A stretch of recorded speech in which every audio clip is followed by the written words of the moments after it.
What's the relationship between food delivery apps, bike shares, banks, and bike lanes in São Paulo? Turns out it's a long, complicated, and convoluted one. Spoiler alert, it involves exploitation and basic rights violations. And now that I have you all depressed, I hope you stick around to find out more.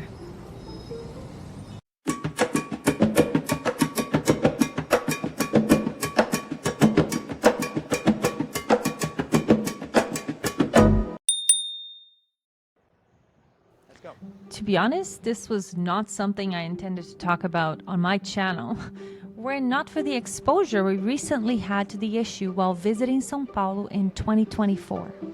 We went there once in early January of 2024 and then again in December of the same year. One of the things we were excited to try was the bike share. In fact, we booked our Airbnb because it was close to one.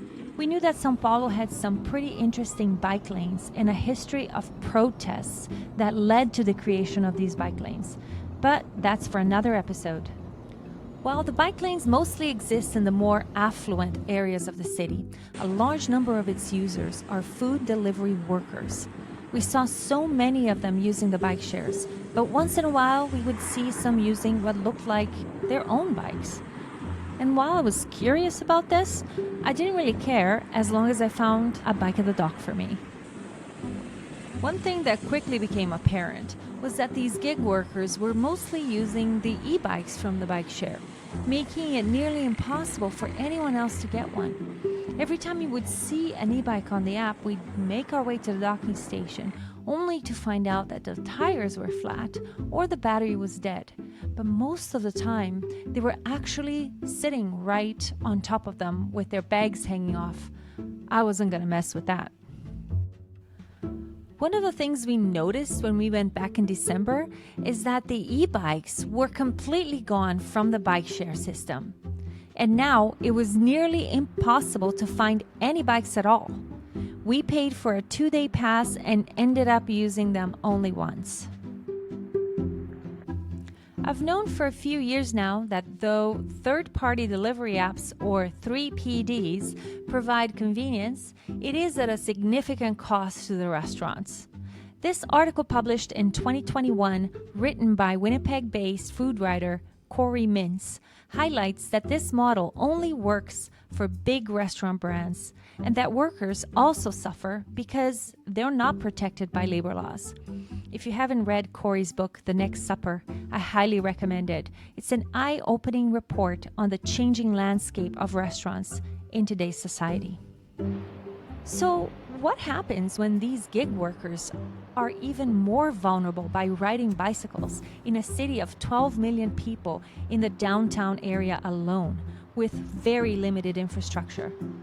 I feel like in Winnipeg and perhaps most North American cities, gig workers like Uber and Skip the Dishes drivers can be invisible, blending in with the rest of the car traffic, adding a somewhat normalized chaos we call just traffic.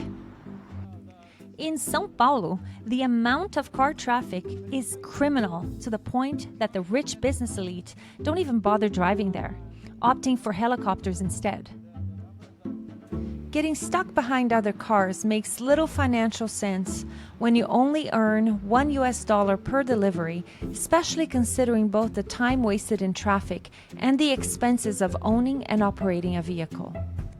So, if their pay is so low, why are these gig workers even using bike shares? Most bike share bikes are super clunky and only have 3 gears. Do they get a special deal?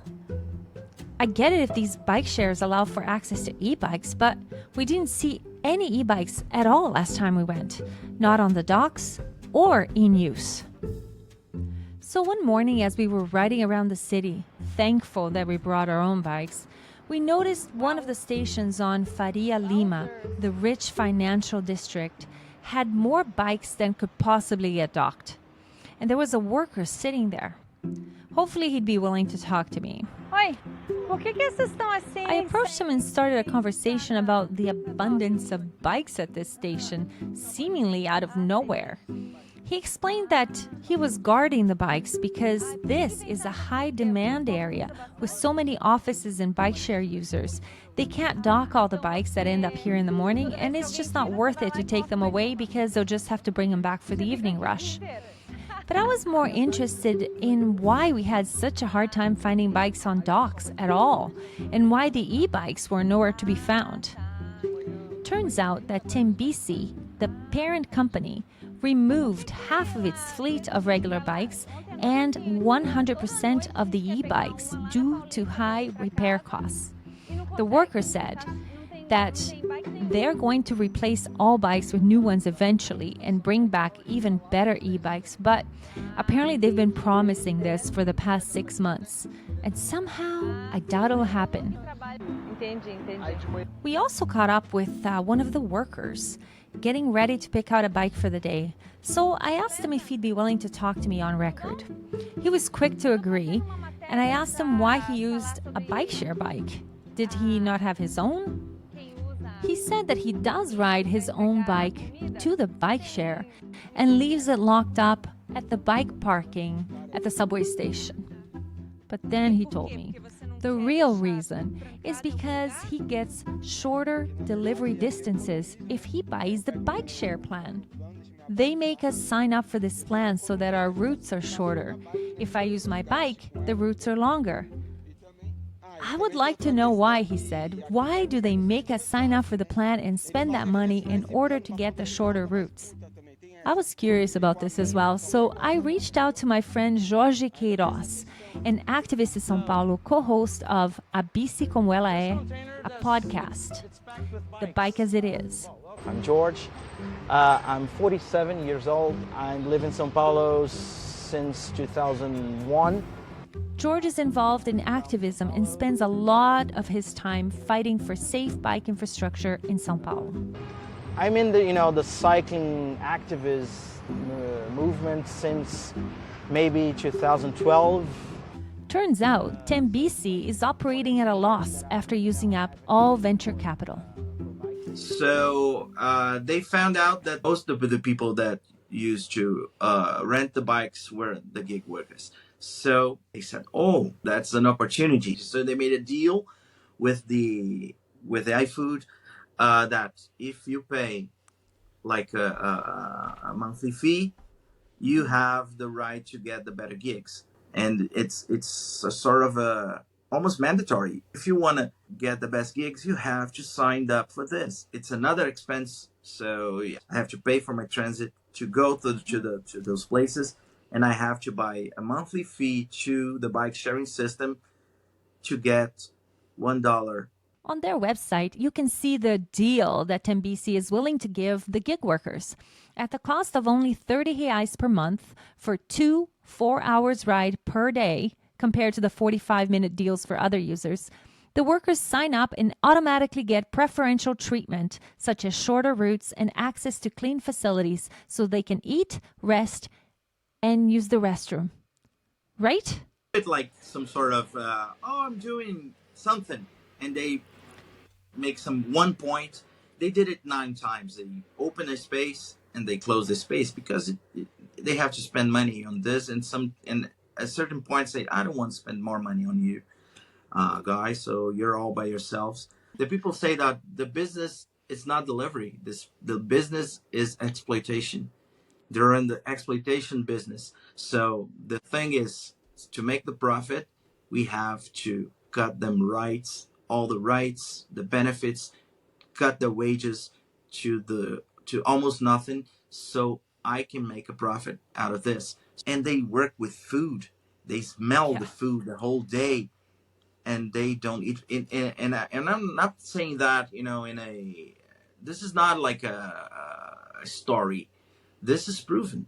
So these workers, mostly young, poor, and black, end up with nowhere to rest, no food, while delivering food, and no access to the washrooms of the restaurants they service because racism is alive and well in São Paulo's well-to-do areas.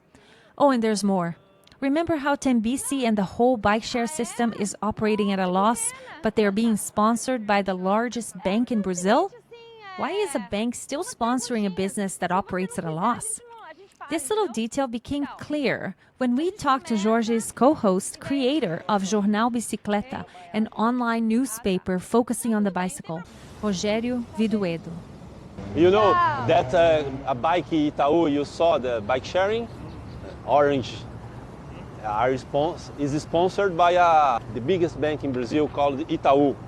It's a greenwashing because they use in their advertising, and they use the expression, changing the world. Yes, and biking. One bike ride at a time. Isso muda o mundo.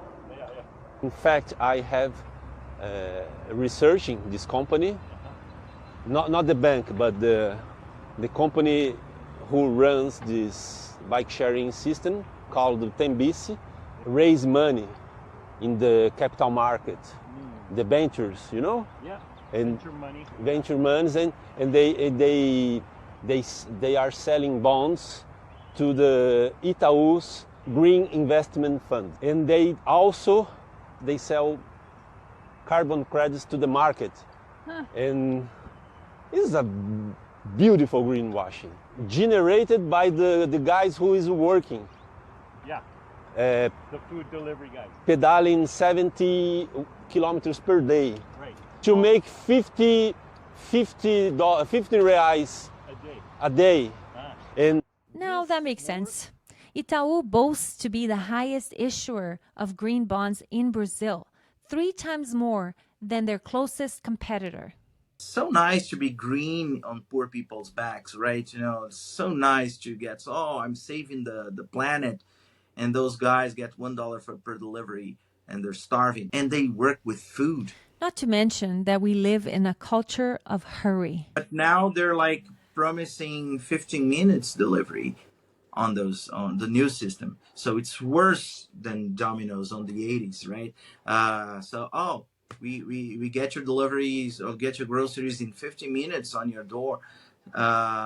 There's a price on that. The price is like the safety of everybody. So the solution for these guys is what? Cars are expensive and traffic is prohibitive. The bikes that work well with the app to reduce their travel distances are terrible. So what do? Well, the quickest way to weave in and out of traffic is by motorcycle. Yeah, that's everybody's dream. They dream about this because they get so tired. Of course, they get tired. There's all those hills, and they say, "Oh, come on, I'm gonna make some money so I can buy a motorbike. So my earnings I can deliver more, and I can earn some more money. But I do have to pay for the motorbike. I have a debt, so I'm in debt." And I make more money to pay my debt. So this is but this is the dream.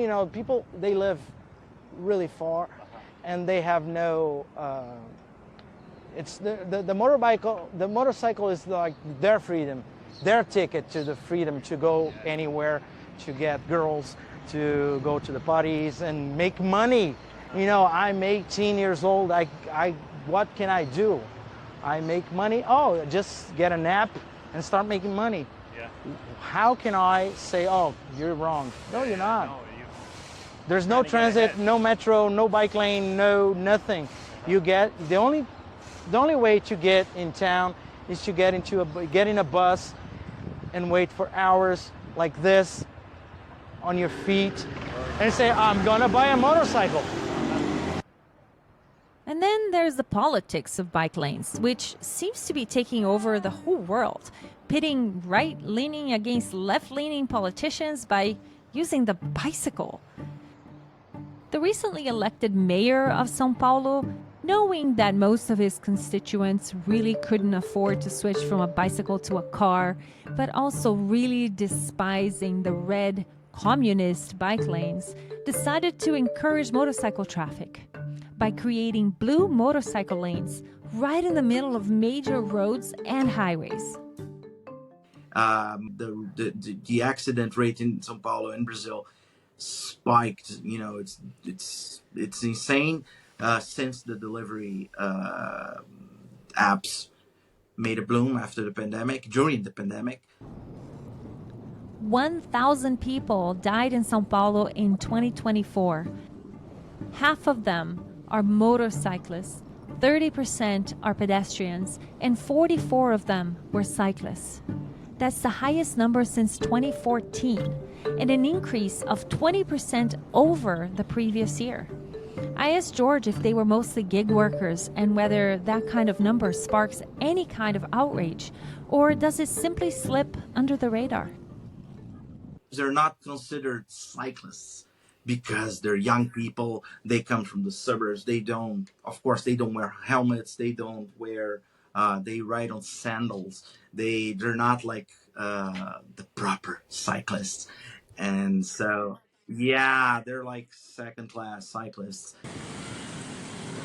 As I was working on this video, trying to wrap my head around this whole thing, I saw on Jorge and Rogerio's Instagram that the gig workers all over Brazil were planning a strike for March 31st and April 1st. The delivery workers, they're on strike because the price they pay for the delivery workers are the same for the last 3 years. It's not enough for a reasonable living. So they want more money, of course. And this gig working system is broken from the beginning, from day one. It's not a proper strike. It's not indefinite. They took 2 days off, Monday and Tuesday, because the best days for working are weekends. Thousands of gig workers blocked Avenida Paulista in São Paulo both days, making a lot of noise and uniting to demand an increase in delivery fees to 10 reais per delivery, a maximum of 3 kilometers when delivering by bicycle, and full payment per ride even when orders are grouped on the same route.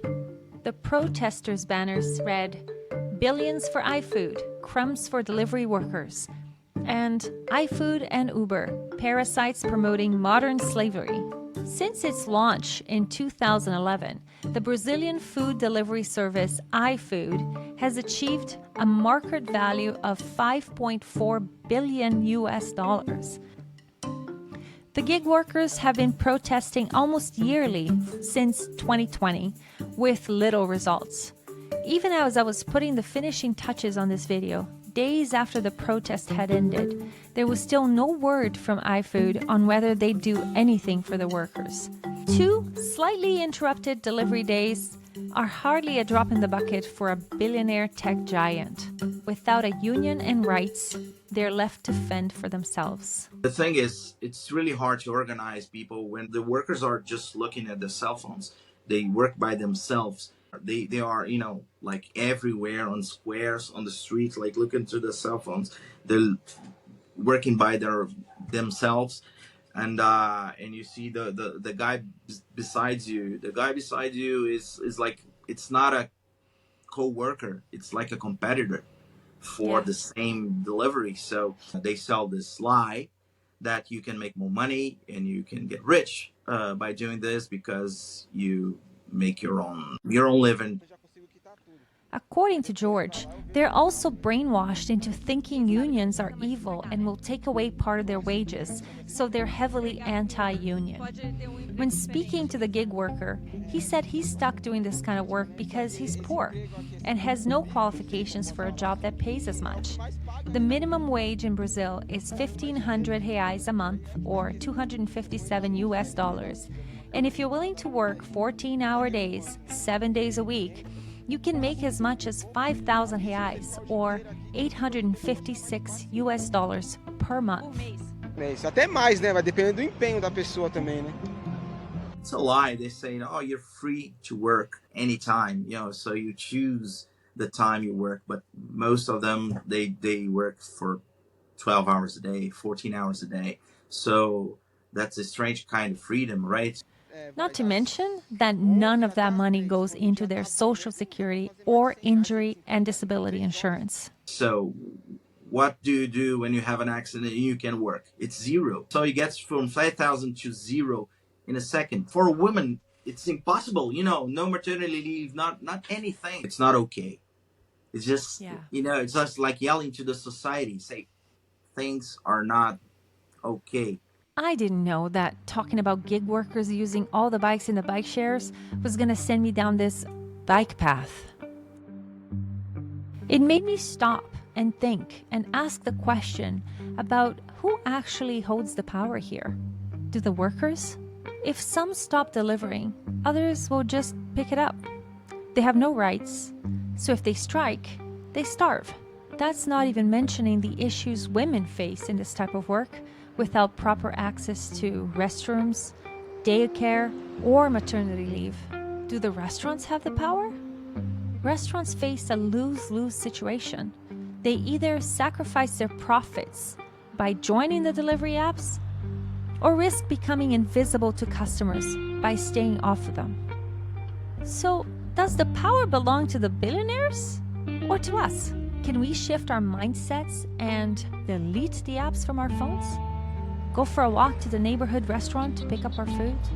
Cook at home? Do we need everything delivered right this minute? São Paulo is just one example, and it's a city rich in density, culture, and culinary variety. It's actually a fairly walkable city in its core. You don't have to go far for food. There are hundreds of restaurants in just a few blocks radius. So it's really up to us, isn't it? The users of these apps. We have control. Instead of demanding fast food delivery, we should demand more walkable neighborhoods, less car traffic, better bike lanes, and a living wage. Or is that too much to ask?